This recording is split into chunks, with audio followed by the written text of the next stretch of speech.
Good morning children's. आज हम आपको पढ़ाएंगे। प्रीवियस क्लास में हमने नया लेसन स्टार्ट कर दिया था काव्य में, लेसन नंबर 6 जयशंकर प्रसाद।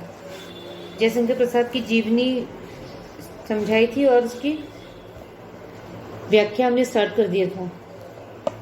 पुनर्मिलन, जयशंकर प्रसाद द्वारा रचित पुनर्मिलन में हमने फर्स्ट और सेकंड दो पैराग्राफ टूट गया, ये दोनों पैराग्राफ हमने आपको समझा दिया था। फिर भी हम आपको फिर से समझा रहे हैं, सभी ध्यान से सुनेंगे, ठीक है। चौंक उठी अपने विचार से कुछ दुरागत ध्वनि सुनती, इस निस्तंभ निशा में कोई चली आ रही है कहती, अरे बता दो मुझे दया कर कहाँ प्रवासी है मेरा, उसी बावले से मिलने को डाल रही हूँ मैं फेरा। इसमें सारस्वत नगर की रानी इंडा, मनु, श्रद्धा, इन तीनों के विषय में बताया गया है। जयशंकर जी बताते हैं कि जब सारस्वत नगर की रानी इंडा अपने विचारों में खोई हुई थी तो चौंक उठी। अपने विचारों में खोई हुई थी तो अचानक चौंक जाती है। कुछ दुरागत दूर से आती ध्वनि को सुनकर वह चौंक उठती है। इस निस्तंभ निशा में कोई, और इस निस्तंभ इस शांत रात्रि में कौन चला आ रहा है, यह कहता हुआ कि अरे बता दो मुझे दया कर कहाँ प्रवासी है। अरे कोई दया करके मुझे बता दो कि मेरा प्रवासी कहाँ है। उसी बावले से मिलने को डाल रही हूँ मैं फेरा, और उसी बावले और उसी प्रवासी, उसी पति को ढूंढने के लिए मैं इस रात्रि में भी उसे ढूंढ रही हूँ। रूठ गया था अपनेपन से अपना सकीना उसको मैं। और उसके आगे श्रद्धा कहती है कि वो जो प्रवासी है, प्रवासी मीन्स वो अपने पति के लिए बोलती है जिसका नाम है मनु। वो रूठ गया था मुझसे अपनेपन से अपना सकीना मैं उसको मैं, मतलब वो मुझसे रूठ गया था और इस रूठेपन में मैं उसे अपना न सकी। वह तो मेरा अपना ही था, भला मनाती किसको। वो तो मेरा अपना पति था, मतलब मैंने उसमें और अपने में कोई फर्क नहीं समझा, तो तभी मैं उसे क्या मनाती, भला मैं उसे क्या बनाती। यही भूल अब शूल सहद्र हो, भसाल रही उर्मे मेरे, कैसे पाऊंगी उसको मैं, कोई आकर कह दे। और वो यही भूल कर बैठी कि उसे वो अपना सर्वस्व मान बैठी। अब यही सोच रही है कि वो जब उससे नाराज हो गया तो वो उसे नहीं मना पाई है, और न मनाकर उसने बहुत बड़ी भूल की है। और यही भूल अब कांटे की तरह मेरे हृदय को दुख पहुंचा रही है, और मैं अब उसे कैसे प्राप्त कर सकूंगी, कोई तो आकर मुझे बता दे। ये दो स्ट्रेंजर हमने आपको प्रीवियस उसमें समझा दिया था, ठीक है। किसी को कोई प्रॉब्लम होती तो आप लोग कोई भी क्वेरीज पूछ सकते हैं, लिख के भी पूछ सकते हैं, या स्कूल में आके भी आप पूछ सकते हैं, ठीक है। और नहीं समझ में आता तो 2-3 बार आप सुनेंगे, समझेंगे और फिर इसकी व्याख्या करेंगे, ठीक है। इस बार तो आप लोगों का एमसीक्यू बेस पर आप लोगों का पेपर बनेगा हाफ ईयरली का। 4 ऑप्शंस होंगे, उनमें से जो सही ऑप्शन होगा उसको टिक करना है। तो ये क्वेश्चंस आपके कहीं से भी आ सकते हैं, इस व्याख्या के बीच में से भी, जीवन परिचय में से भी, गद्य में से भी, जितना भी आपको सिलेबस दिया गया उनमें से कहीं से भी वो क्वेश्चंस आपसे पूछे जा सकते हैं, ठीक है। और जिसने इस वीडियो को ध्यान से सुना होगा तो उसको कोई भी प्रॉब्लम नहीं होगी। कंटिन्यू करेंगे। इंडा उठी दिख पड़ा राजपथ, धुंधली सी छाया चलती, वाणी में थी करुण वेदना, वह पुकार जैसे जलती। शिथिल शरीर वसन विशंखल, कबरी अधिक अधीर खुली, छिन्न पत्र मकरंद लुटी सी, जो मुरझाई हुई कली। इसमें आगे जयशंकर जी प्रसाद जी कहते हैं कि इंडा उठी दिख पड़ा राजपथ, राजपथ मतलब राजमार्ग पर, और इंडा इस आवाज को सुनकर अपने स्थान से उठी है और दिख पड़ा राजमार्ग पर एक धुंधली सी परछाई उसे दिखी, और इस धुंधली सी परछाई को देखकर वो उठ खड़ी हुई। वाणी में थी करुण वेदना, वह पुकार जैसे चलती, और जो आवाज उसे सुनाई दे रही थी उसकी वाणी में एक करुण वेदना थी, एक दर्द था, एक पीड़ा थी। वह पुकार जैसी, और उस दर्द वेदना में पुकारती हुई वह चली आ रही थी। शिथिल शरीर वसन विशृंखल, वसन मीन्स वस्त्र, विशृंखल अस्त व्यस्त। शिथिल शरीर, उसका शरीर भी कैसा था, शिथिल हो गया था, कमजोर हो गया था, और वसन, और उसके जो वस्त्र भी थे वो उसके शरीर में अस्त व्यस्त हो गए थे। कबरी अधिक अधीर खुली, कबरी मीन्स चोटी, उसके बालों की चोटी, उसने जो चोटी बना रखी थी, कबरी अधिक अधीर खुली, और उसकी चोटी भी, उसकी जो बालों की चोटी थी वह भी खुली हुए थे, उसके बाल भी मतलब अस्त व्यस्त से फैले हुए थे। शिथिल शरीर वसन विशंखल, कबरी अधिक अधीर खुली, छिन्न पत्र मकरंद लुटीसी, छिन्न पत्र मीन्स मतलब टूटे हुए पत्तों वाली, और मकरंद पराग अर्थात पुष्परस, लुटीसी जो मुरझाई हुई कली, मुरझाई हुई कली, जैसे जो कली मुरझा जाती है तो कैसे हो जाती है, वो नीचे की तरफ लटक जाती है, तो वैसे ही वो मुरझाई कली के समान प्रतीत हो रही है। तो इसमें जयशंकर जी कह रहे हैं कि जो श्रद्धा का शरीर है वो निरंतर चलने के कारण कैसा हो गया है, थक गया है, और उसके वस्त्र भी अस्त व्यस्त हो गए हैं, और उसकी चोटी है वह भी खुल गई है, और जो उसकी चोटी है वो खुल गई है, जो उसकी अधीरता को प्रकट कर रही है, और वह उस मुरझाई कली के समान दिखाई दे रही है जिसकी पंखुड़ियां टूटकर बिखर गई हों और जिसका पराग लुट गया हो। अर्थात जैसे जो फूल है, यदि फूल का रस भौरे चूस लेते हैं तो वो क्या हो जाता है, फूल मुरझा जाता है, तो वैसी ही अवस्था उस श्रद्धा की है। नव कोमल अवलंब साथ में वह किशोर उंगली पकड़े, चला आ रहा था मौन धैर्य सा अपनी माता को जकड़े, थके हुए से दुखी बटोही वे दोनों ही माँ बेटे, खोज रहे थे भूले मनु को जो घायल होकर लेटे।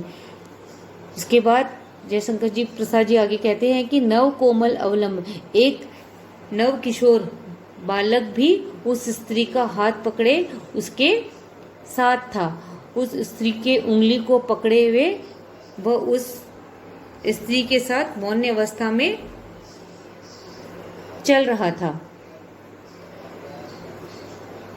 चला आ रहा था मौन धैर्य सा, मौन मतलब मौन होके और धैर्यवान होके वह उस स्त्री के साथ आगे बढ़ रहा था, अपनी माता को जकड़े, और माता को उसने इस प्रकार जकड़ रखा था जैसे कि कहीं उसकी माता उससे दूर न चली जाए, और अपनी माँ को उंगली में पकड़कर चलने वाला वह बालक शांत और धैर्य की मूर्ति के समान था। थके हुए थे दुखी बटोही वे दोनों ही माँ बेटे, और थके हुए थे, और जो दोनों ही बटोही जो प्रवासी थे वे दोनों ही थके हुए थे, वे दोनों ही जो माँ बेटे थे चलने के कारण बहुत ही थके और दुखी अवस्था में थे। खोज रहे थे भूले मनु को जो घायल होकर लेटे, और वे अपने पति मनु को खोज रही थी जो घायल होकर वहाँ उस अवस्था में वह लेटा हुआ था। कवि जी कह रहे हैं कि जो माँ बेटे थे वे अत्यंत थके हुए और दुखी लग रहे थे और उस भूले हुए मनु को खोज रहे थे जो घायल होकर इंडा के महल में लेटे हुए थे। क्लियर हो गया? इसमें तो ज़्यादा कठिन भी नहीं है, जो इसकी हिंदी है बस आपको एक बार समझना है, इसके बाद अपने आप ही आप इसकी हिंदी कर सकते हैं, इसका अनुवाद कर सकते हैं। इंडा आज कुछ द्रवित हो रही दुखियों को देखा उसने, इंडा जो सारस्वत नगर की रानी थी इंडा, उनको देखकर वह कुछ द्रवित हो उठी। दुखियों को देखा, उन दुखियों को देखा उसका हृदय करुणा से भर उठा। पहुंची पास और फिर पूछा तुमको है बिसराया किसने, और उनको देखकर वो उनके पास पहुंची और उनसे उन्होंने पूछा कि तुम्हें किसने भुला दिया है।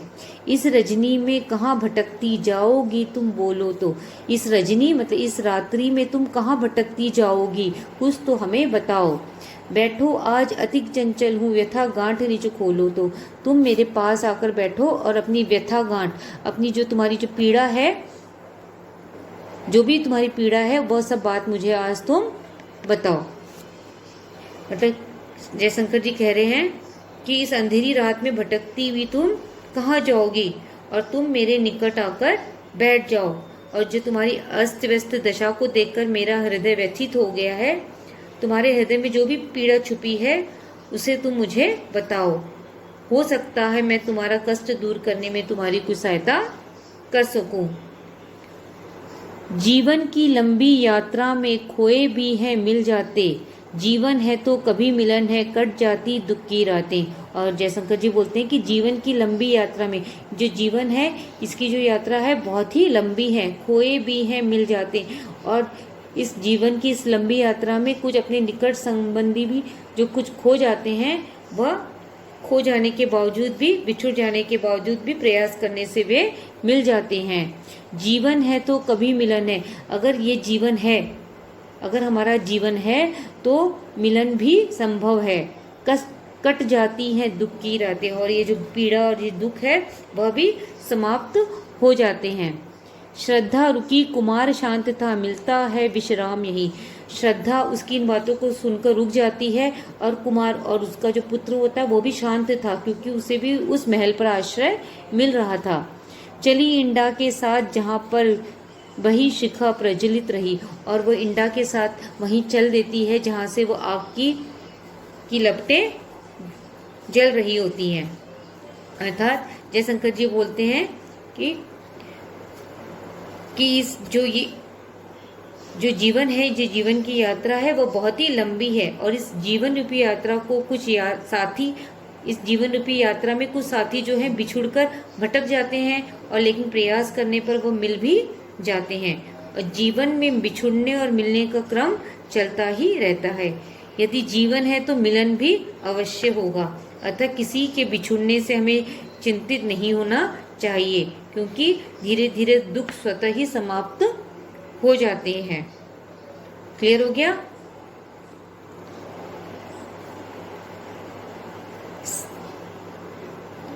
सहसा धतकी वेदी ज्वाला, मंडप आलोकित करती। कामायनी देख पाई कुछ, पहुंची उस तक डग भरती। और वहीं मनु घायल सचमुच, तो क्या सच्चा स्वप्न रहा। आ प्राण प्रिय यह क्या, तुम ये घुला हृदय बन नीर बहा। उसमें सहसा है कि जब श्रद्धा इंडा के साथ उस आग, जहाँ से वो आग की लपटें निकलती उस तरफ बढ़ती है, तो उस सहसा धत की वेदी, और उस यज्ञ वेदी में सहसा आग की ज्वाला भड़क उठती है। तो उस इतनी तेज रोशनी होती है, तो उस रोशनी से उस जो वहाँ जो मंडप है वो चारों तरफ से प्रकाशवान हो उठता है। कामायनी देख पाई कुछ, पहुंची उस तक डग भरती। और जैसी श्रद्धा ने उस प्रकाश, श्रद्धा का, कामायनी भी श्रद्धा को ही कहा गया, उसका एक नया नाम है। श्रद्धा ने जैसी उस प्रकाश में वहाँ कुछ देखा तो वह उस परछाई तक पहुंची। और वही मनु घायल सचमुच, तो क्या यह सच्चा स्वप्न रहा। और जैसे वह वहाँ पहुँचती है तो मनु को घायल अवस्था में देखकर उसे लगता है कि वह कोई स्वप्न देख रही है। आह प्राण प्रिय यह क्या, तुम यूं घुला हृदय बन नीर बहा। और अपने पति को वहाँ इस अवस्था में देखकर उसका हृदय द्रवित होता है और बोलती, आह प्राण प्रिय यह क्या, मतलब हे प्राण प्रिय तुम इस अवस्था में कैसे पड़े हो। और उसका हृदय घुला हृदय बन नीर बहा, और उसका हृदय व्याकुल उठता है और उसके नेत्रों से आंसू बहने लगते हैं। अर्थात जयशंकर प्रसाद जी बोलते हैं कि जैसे ही सहसा यज्ञ वेदी की अग्नि धधक उठती है, जिससे कि मंडप में चारों तरफ प्रकाश फैल उठता है, और श्रद्धा ने वहाँ कुछ देखा और कदम बढ़ाती हुई वहाँ तक पहुँची, क्योंकि वह उस प्रकाश में उस परछाई को देखती है। उस परछाई को देखने के लिए वो आगे बढ़ती है, और उसने वहाँ मनु को घायल अवस्था में देखा, तो वो सोचती है कि वो कोई स्वप्न देख रही है, और उसे देखते ही उसके मुख से चीख निकल पड़ती है, आह प्राण प्रिय यह क्या हो गया, और तुम इस दशा में क्यों हो। और इसको इस दशा में देखकर उसका हृदय व्याकुल हो उठता है और नेत्रों से आंसू बहने लगते हैं। इंडा चकित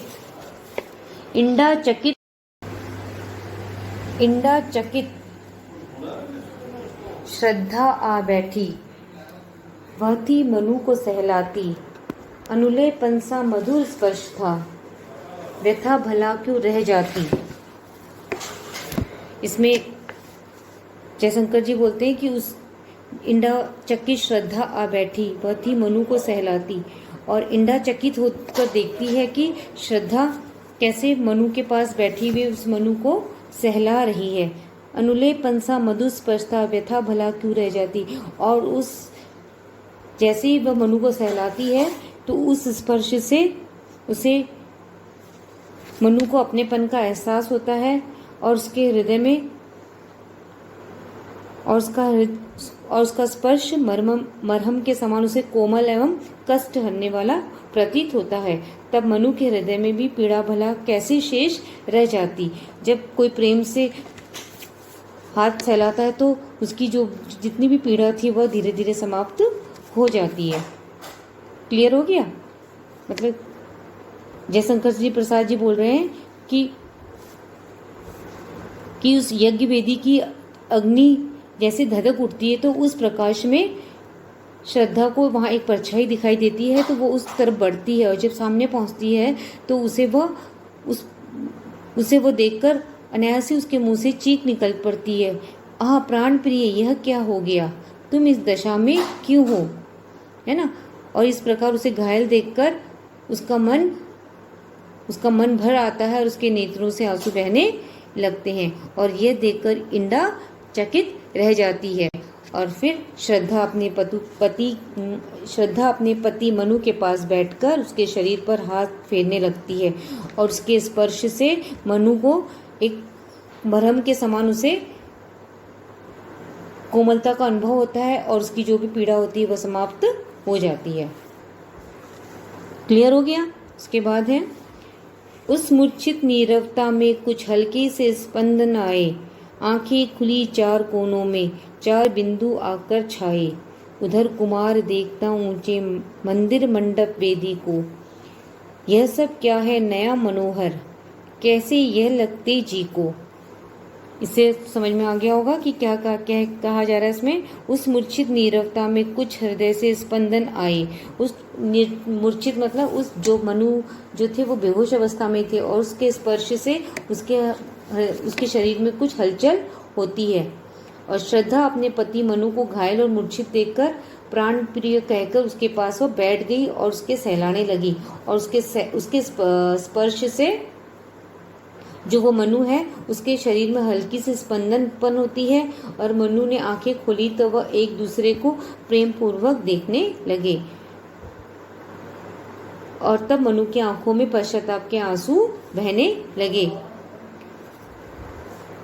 उधर कुमार देखता ऊंचे मंडप, कुमार मतलब जो उनका पुत्र था, जो मनु का पुत्र था, वह यज्ञ भूमि के ऊंचे मंदिर, यज्ञ मंडप और यज्ञ की वेदी को देख रहा था और वो सोचने लगा कि यह सब कितना मोहक, सुंदर और नवीन है और जो उसके मन को आकर्षित कर रहे हैं।